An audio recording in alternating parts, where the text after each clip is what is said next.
My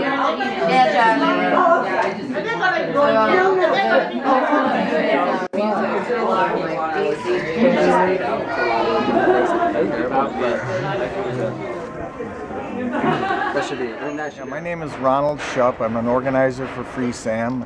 Been working with Chris for about 2 years, and we believe that artists have an absolute right to be able to distribute and sell their art freely on the streets of the city of Chicago, and they're being denied the opportunity to do this. But I've said it all along, we've said it all along, Chris Drew will be free. And he's almost free now. He's that close, and we're going to keep up the pressure. We're not backing down. Chris Drew will be free.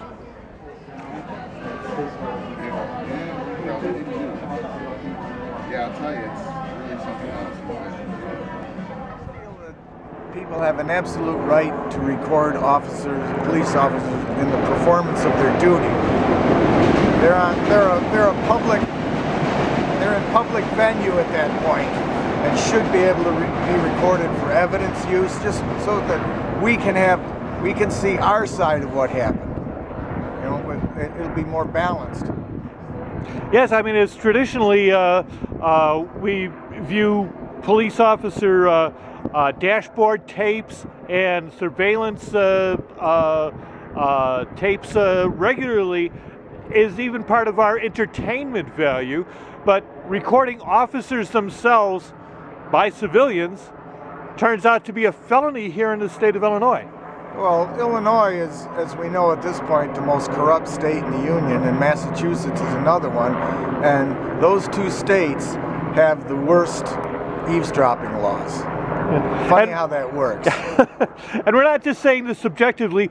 Illinois and Massachusetts have been singled out in current surveys as far as corruption. Yeah, as well as Chicago is the most corrupt city. So it's time. There needs to be major changes here. Open the doors for artists. What kind of a society suppresses its own art? That's a mark of just a loser society to allow that to happen. Well, let's talk about that just briefly also. The idea of folk art. Where is folk art going in America if everything's going to be commercialized, and if folk artists such as Chris Drew are harassed and arrested on the street and charged with outrageous felonies? Well, it seems that many people would like to see folk art die, but we won't allow it. We won't allow folk artists or any other artists to be pushed out. They have a right to be in the streets selling their materials, disseminating them any way they see fit. It's art, it's protected speech, free speech. Leave them alone.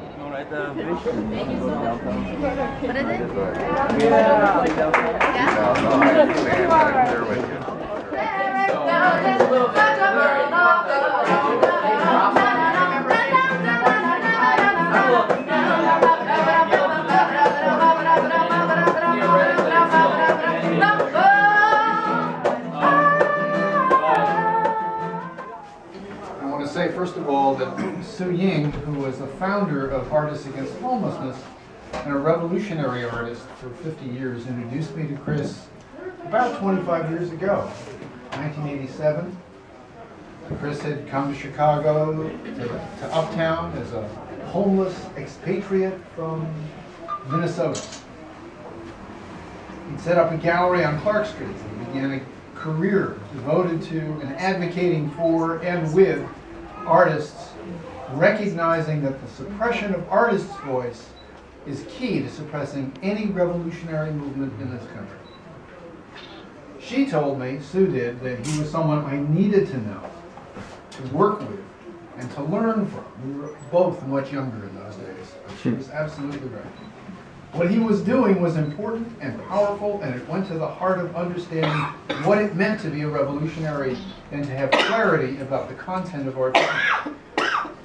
He was opening the Uptown Multicultural Art Center, which is still housed in the American Indian Center, and recognizing that Chris's work was important to the youth in Uptown, especially the American Indian youth, the center gave Chris a space rent-free to run workshops that were open to anyone. Anyone. Emphasize anyone who wanted to take them.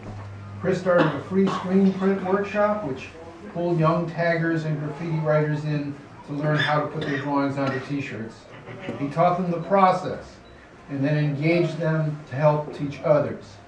He never charged for what he taught, and he always encouraged people of all ages, even people my age, to get involved, to honor their creativity.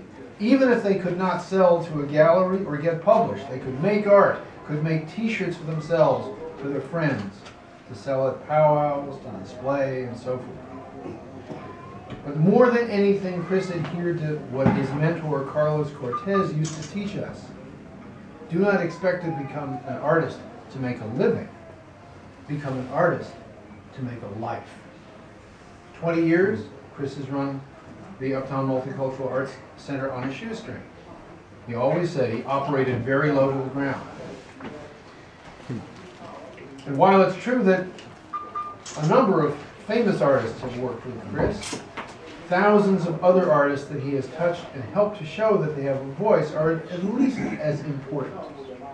Chris's gift to the community is translated into his vision that everyone is an artist, and that he shared with that other mentor, Su Ying, that there can be no revolution without a revolutionary culture.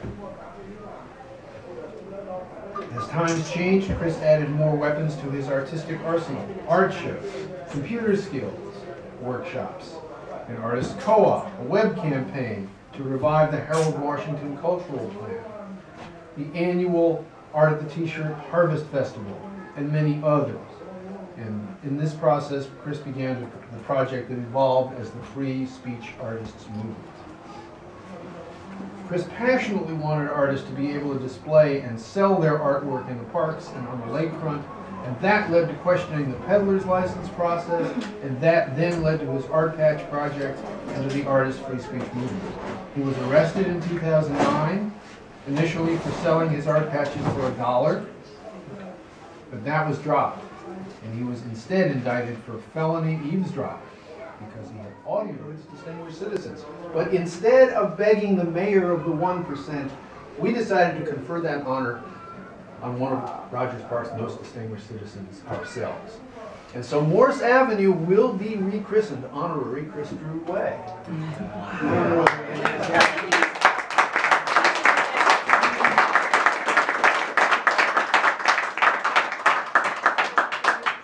Andy, who runs this gallery, is working on that right now, at this moment. In fact, I think here he is. Here he is. Andy, do you have the sign that you can? I do.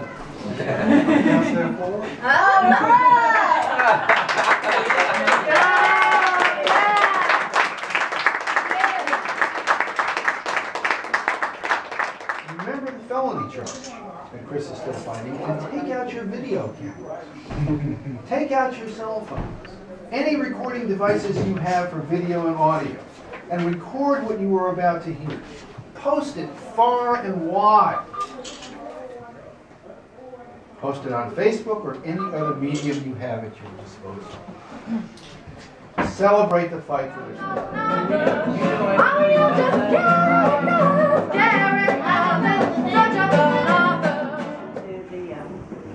Chris Drew Way. This reads, the occupation of Rogers Park on this 7th day of April 2012 in honor of Christopher Drew's outstanding contribution to the arts and culture of the city of Chicago, and considering his decades-long struggle on behalf of the rights of the 99%, and in particular recognizing the courage with which he has fought for the First Amendment rights of all people, and inasmuch as he is one of Rogers Park's most significant residents, therefore proclaims Morse Avenue, the main thoroughfare in the village of Rogers Park, is henceforth renamed Chris Drew Way, in recognition of a life of service to the 99% through the work of the Uptown Multicultural Arts Center and the Free Speech Artist Movement. We are a grateful, freer, and more creative people who will carry on the spirit of his work by creating thoughtful interactions through art, activism, political activism, and revolutionary love to ensure a vibrant cultural democracy.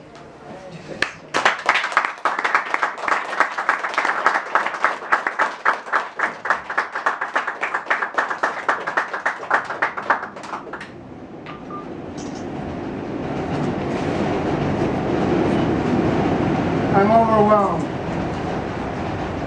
I'm overwhelmed. I'm hoping that everybody can hear me. I want to say a few words.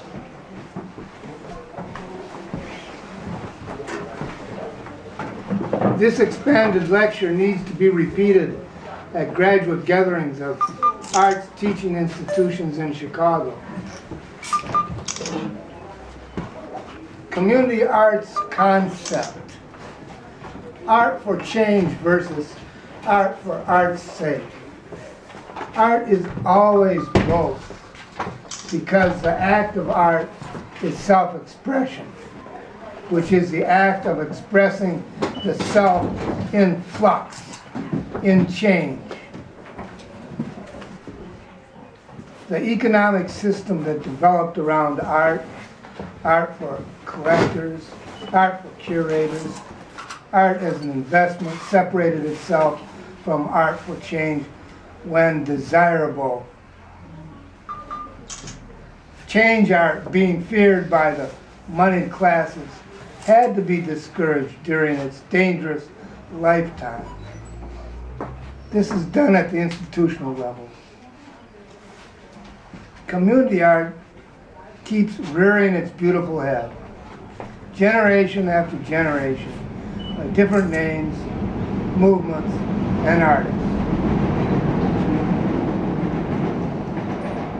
In the 60s and 70s, tradition I am from, it was known as community art, and resulted in opening up institutions to minority artists, as well as a call for the ambitious artists to establish small institutions in community locations, serving the self-esteem needs of community segments.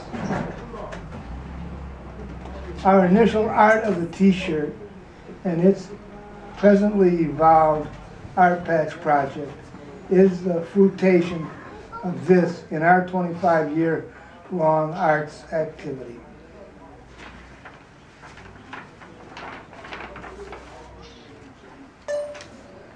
Stolen arts. The right to survive by art. We are talking about the real First Amendment right to survive by selling our art in public spaces that is required for change art to exist and to build a public audience. This is a right above all that should be defended by our very lives. It's the most important right. In Chicago and too many other locations, it has been abandoned and useless. A move that has marginalized artists and dwarfed our art scenes in public. I have written on the legal basis and significance of this in my blog and in emails available online. Here I hope to describe a vision shortly and hook a few dedicated individuals. Every movement is only as great as the art that informs it. We need a core of workers to reawaken the Art Patch Project, to change Chicago, to create survival opportunities as an arts change base for Chicago. Who will work? The Art Patch Project. Please use the Art Patch Project to make Chicago change. Bluntly put, I'm dying. And the Art Patch Project needs new energy. Come on in. Come on in or stay out. Hurry on in. Come on in. I'm going to repeat that.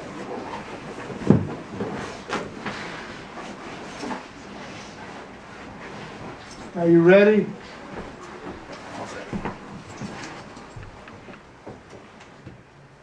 The Art Patch Project. Please use the Art Patch Project to make Chicago change. Bluntly put, I am dying. And the Art Patch Project needs new energy. I pray that some of you are that new energy. Why the Art Patch Project?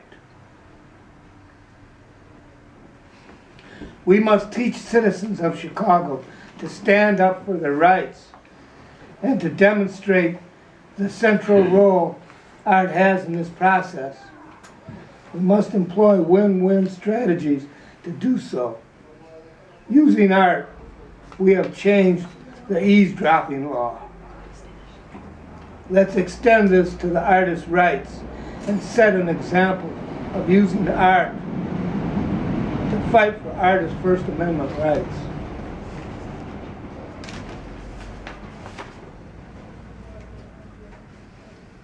The Art Patch Project is a win-win concept.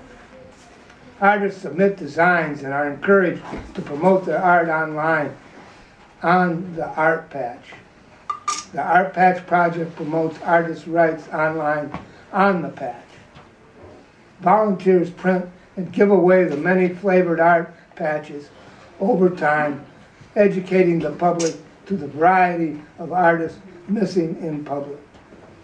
The movement regenerates an art movement to sustain its needs in public.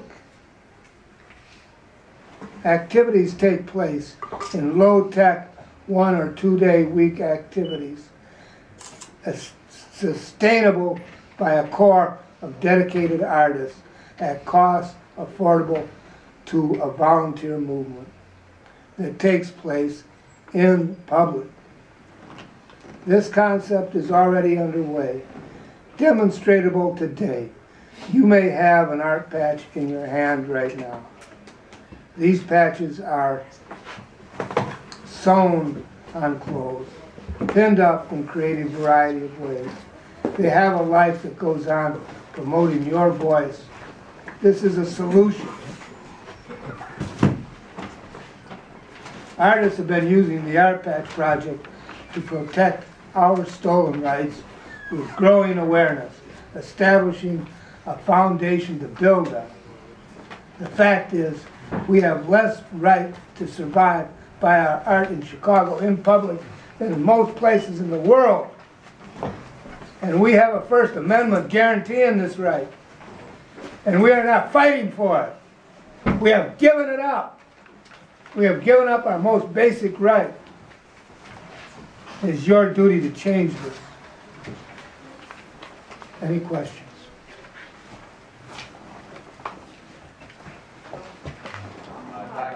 Preparation for like big occupied lots. Where can I get another one?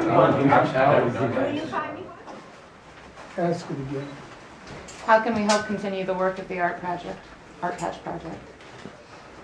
We need you to become organizers. We need you to spread the word to artists. Artists do not even realize what they're missing. I have talked with artists for years.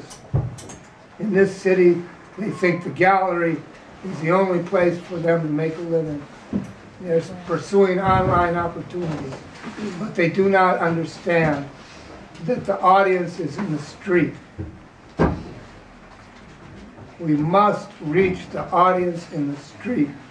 You cannot reach the audience in the street by going online. You have to first reach them in the street, then bring them online. That's fact. There are people here who have degrees in this who can tell you the same thing. I went down on the street and I proved it. And it's all in my blog. We need something we can control. And the Art Patch Project cannot be controlled by someone else. Only you can control it. It's the only thing you really have that you can control. Come on in. Chris, has anyone stepped forward to begin to organize the Art Patch project with you? Not yet. And we need, in fact, we need someone to offer a time and a place for that to begin. We need step one. This was my opportunity for the first time to let you know how dire the situation is. It's act now or forget it. This is your opportunity. It may be a small crowd here, but all big things start small and grow out of that. And you should be proud to be here. I know I am. I'm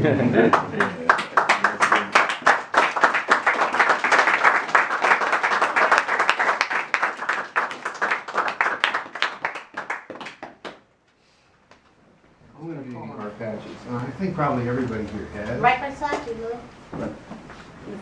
Here's a photo. There's one photo. But if you've never seen him doing that, it's an incredible opportunity to engage with people. It is really an amazing thing. I've had the pleasure and the honor of sitting next to Chris at the Glenwood Avenue Arts Festival for several years now. And the interaction with people is amazing. It is exactly what we've been aiming for in all the work that we've been doing in terms of Occupy. It's what we do when we engage with people and talk about what's going on in society. And the questions that people would ask and the kinds of conversations that people would get into.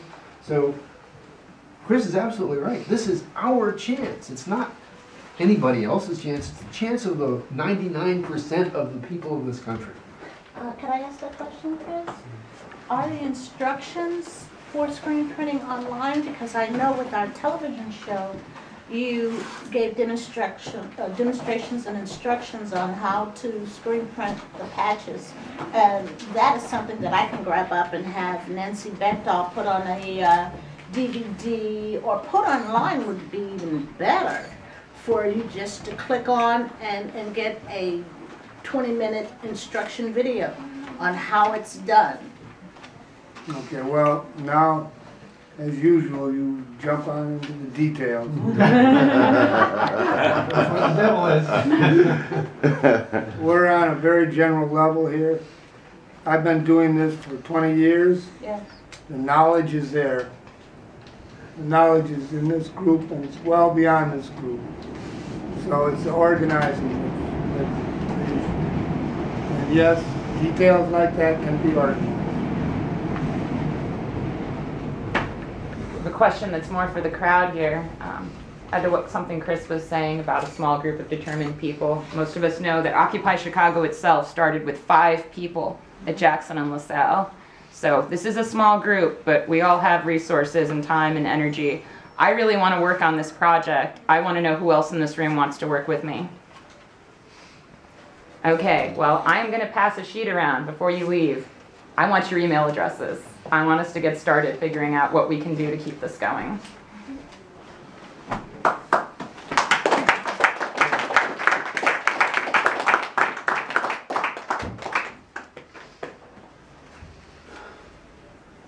No? You also happen to have a very, very much of a warrior wife. He has encouraged me, like the police brutality case. He encouraged me. I was afraid. This guy's a tactical officer. And I went in court pro se. So without Chris, who pulled me out of bed, the covers off, everything, says, you're going to go get some help, and took me out to push. He says, I'm not going to stand for you just moping and getting depressed. You're going to fight back. And with his confidence in me, I gain confidence. So anything can happen as long as you're willing to fight for it. No matter how long it takes and no matter what it takes. Just keep fighting.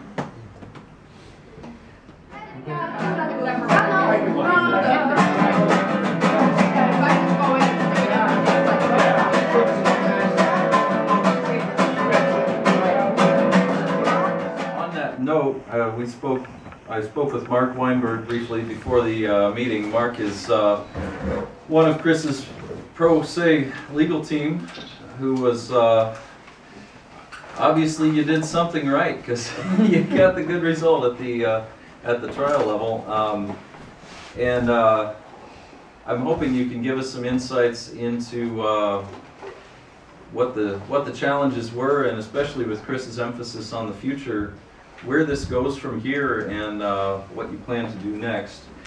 In recognition for your work on Chris's behalf, Mark Weinberg Way. You know, that could probably be arranged. What we came up with, I in front said, of 26 in California. You go into these lawyers' offices and everything on the wall is the same. There's that thing with your name and then a bunch of kind of illegible crap top and bottom. And I said, it doesn't have to be the fanciest thing in the world, but just make it look like nothing else that's on the wall. And I think this is a grand success. I hope you like it too. At the very least, it'll be a good story. One of our artists, Sarah Bell. Oh wow, this is so nice.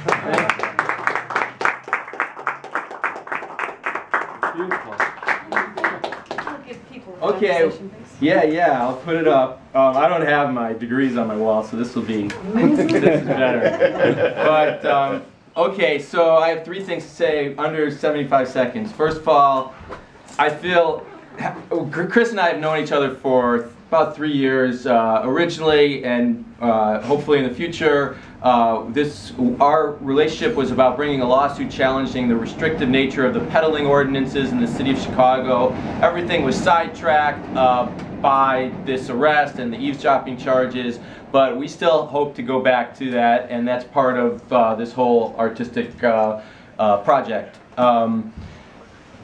More importantly, I just want to thank Chris to have been associated with him for these 3 years. I feel like the guy who entered, you know, a mule in the Kentucky Derby. You know, I did not belong in his league, but the association did me real good. I learned a lot about how to live a worthy life, and I'm grateful and will be grateful forever for that. And as far as the future goes, you know, this eavesdropping law isn't done yet. I mean, at the trial level, at the first, you know, there's 3 levels of courts, and at the trial level, the judge finally declared it unconstitutional after we challenged it in basically 3 different ways, the constitutionality in 3 different ways.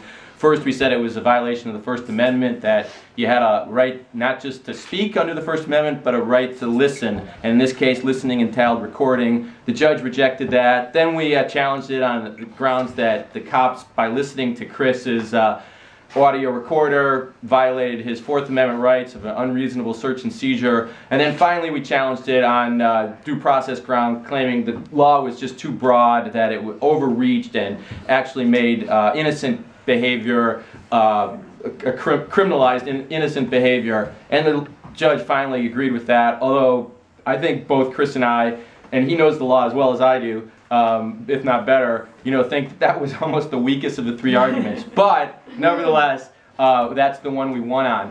But now the state has the right to appeal the case to the Supreme Court, and truth be told, it's a little bit unclear what they're going to do. So we're a little bit up, and we're kind of waiting to hear. But if it does go to the Supreme Court, which it would go directly to the Supreme Court because that's how constitutional challenges go in the state typically, and then it could be, you know, another year before the Supreme Court rules. But it would, yeah, I mean, there's reasons that they might appeal, there's reasons they might not. So we'll see what happens with that. Other than that, Chris, thank you for teaching me so much.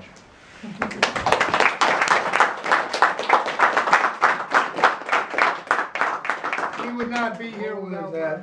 Randolph and Michigan Avenue. It would be so nice if this spring a group of artists could occupy that corner. I would recommend that that would be the first spot that artists use to occupy, to demonstrate that we exist in Chicago. And this is a person to talk to about that. The bull is everywhere, by the way, but it's also on that corner, a bull from Switzerland, and that's my corner, my legal corner. It could be your legal corner too. At least a few others. I want people to go get a peddler's license, and then on top of it, to sell downtown, you have to get a free speech permit. I don't have time to get into that right now, but yeah, no, don't get me started. If you want to come down. But connect up with the people organizing here, and all will happen very easily. I predict. I got cards with my info. Get a hold of me. Got a list that's going to go around for anyone who's interested in the PASH project. Hi, I'm Jenny. My corner is the corner of Washington and Michigan Avenue. It's one of the pre-designated 10 corners that the city deems appropriate for we dangerous, dirty artists to actually sell stuff downtown. Now, the entirety of downtown is otherwise verboten. But you have to apply for, first you have to get your peddler's permit for 2 years, $165, wade through the levels of government, do it all legit. Then every month I have to ask the city, please sir, may I have a free speech permit every single solitary month. But I'm down there and I'm legit. And I think what Chris is talking about is, in terms of occupy, is the word occupy as we understand it now. Come down and make a scene, and that is, I believe that's legal. I believe actually what they're putting me through is illegal, but I'm doing it and we're making a point. So in my venture down there, which hasn't been much throughout the winter, that's rough, I gotta say, that's really tough. But as an artist on the street, I'm unexpected and I'm invisible. If people don't want to see you, they don't. And Chris can tell you the very same thing in his experience. He's found that true too. You need more than one person on a corner to get attention, and that's what we want. We want attention. Is that so bad? Tell us very briefly about free speech permits. I mean, it sounds like an oxymoron. It is an oxymoron. It is. Free speech permit is an oxymoron. We definitely believe it's an infringement on our first speech rights. Absolutely. Yeah. More on that to come. How do you qualify? I mean, and why does it have to come up every month? Because they say so, right?